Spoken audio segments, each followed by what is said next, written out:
বাংলাদেশের বেশিরভাগ মিডিয়া ফ্যাসিবাদের দালালি করে ফ্যাসিবাদের পক্ষে, গণহত্যার পক্ষে, নির্বাচন ভোটাধিকার হরণের পক্ষে বৈধতা উৎপাদন করে গিয়েছিল।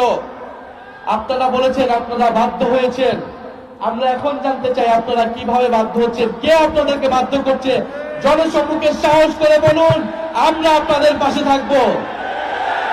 আর নাহলে আমরা ভেবে নিব আপনারা বাধ্য হচ্ছেন না, আপনার পুনরায় নতুন কোন স্বৈরাচারের দালালি করছেন, নতুন কোন স্বৈরাচারের পক্ষে বৈধতা উৎপাদন করছেন। 16 বছরের ইতিহাস ভুলে নাই, মিডিয়ার উপরে বাংলাদেশের মানুষের সেই আস্থা আসে নাই। আবারও যদি এই একই কাজ করেন আপনারা, 12ই ফেব্রুয়ারি কিন্তু বাংলাদেশের জনগণ সেইটার এই দালাল মিডিয়াদের বিপক্ষে ইনশাল্লাহ রায় দিবে। আমরা বেশি কথা বলবো না, বাংলাদেশের মানুষ সবকিছুই দেখছে। 12ই ফেব্রুয়ারি মোহাম্মদপুরবাসী প্রস্তুত থাকেন। ফজর ওয়াক্তে এসে যারা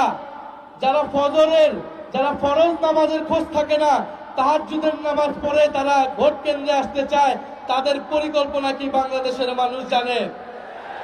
আমরা ইনশাল্লাহ থাকবো, ভোট কেন্দ্রে থাকবো। ভোট কেন্দ্র যদি দখলের চেষ্টা করা হয়, ইনশাল্লাহ শক্ত হাতে, লাঠি হাতে তরুণ সমাজ প্রতিহত করতে হবে 12ই ফেব্রুয়ারি। আর এই মোহাম্মদপুরবাসী রিকশা মার্কাকে জয়যুক্ত করে ফ্যাসিবাদ বিরোধী, কারা নির্যাতিত আলেমকে জয়যুক্ত করে ইসলামের পক্ষে ভোট দিবেন।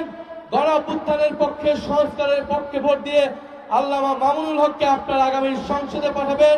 আমরা ইনসাফের পক্ষে, দুর্নীতির বিপক্ষে, সংস্কারের পক্ষে, আধিপত্যবাদের বিপক্ষে নতুন বাংলাদেশ প্রতিষ্ঠা করবে ইনশাআল্লাহ। এই ঢাকার 13তে কোনো মার্কা আছে? আল্লামা মামুনুল হকের কোনো মার্কা আছে? 11 দলের কোনো মার্কা আছে? চাঁদাবাজের বিপক্ষে কোনো মার্কা আছে? কোন সেই মার্কা? সবাই বলো, ইয়ার জোরে, ডাইনে বলো, বায়া বলো, সবাই বলো। ফেব্রুয়ারি 12 তারিখ জিতবে এবার 11 দলে, এবারে যাবে সংসদে, সংগ্রামে, সংস্কারে। ইনকিলাব, ইনকিলাব।